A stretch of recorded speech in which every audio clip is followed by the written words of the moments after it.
আজকে সকালে টিফিনটা বানাতে গিয়ে পড়ে গেছে বড্ড দোটানায়, কেননা মেয়ে বলেছে আজকে ম্যাগি খাবে আর মেয়ের বাবা বলেছে চাউমিন। তো মেয়ের বাবা তো চাউমিন ছাড়া ম্যাগি খায় না। আর এখন আমি কি করব, তো মেয়ের কথাও রাখতে হবে, মেয়ের বাবার কথাও রাখতে হবে। তার জন্য আজকে এই ম্যাগিটাকেই বেশ অন্যরকমভাবে বানিয়ে নিচ্ছি, তাহলেই দুজনার মতামত আমি রাখতে পারবো। তো চলো কি করলাম। এখানে দেখো, প্রথমে ম্যাগিগুলো সেদ্ধ করে নিয়েছি, আর ক্যাপসিকাম কুচি, গাজর কুচি নিয়েছি, পেঁয়াজ কুচি, সঙ্গে নিয়েছি একটু লঙ্কা, আর একটা ডিম, ম্যাগি মশলা। তো যাই হোক, চাউমিন তো সেদ্ধ হয়েই গেছে, এখন জল ঝরাতে দিয়ে দিয়েছি। আর এদিকে ক্যাপসিকাম কুচি আর গাজর কুচিটাকে ভেজে নিয়েছি, আর সাথে পেঁয়াজও দিয়ে দিয়েছিলাম, আর একটা ডিম ফাটিয়ে দিয়ে দিয়েছি। আমি এটাকে একসাথেই করে নিয়েছি।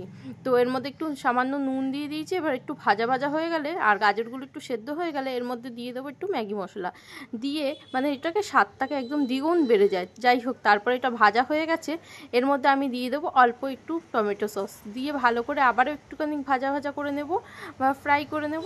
এর মধ্যে এখন দিয়ে দেবো সিদ্ধ করে রাখা ম্যাগিগুলো। তো এরপর ম্যাগিটাকে কি আর করব, ভালো করে এই সমস্ত সবজির সাথে ভালো করে মাখিয়ে নেব।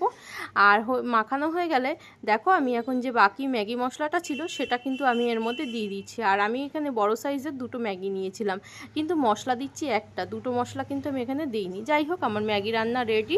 আর দেখতে দেখো এরকম হয়েছে। চলো আজকের মতো টাটা।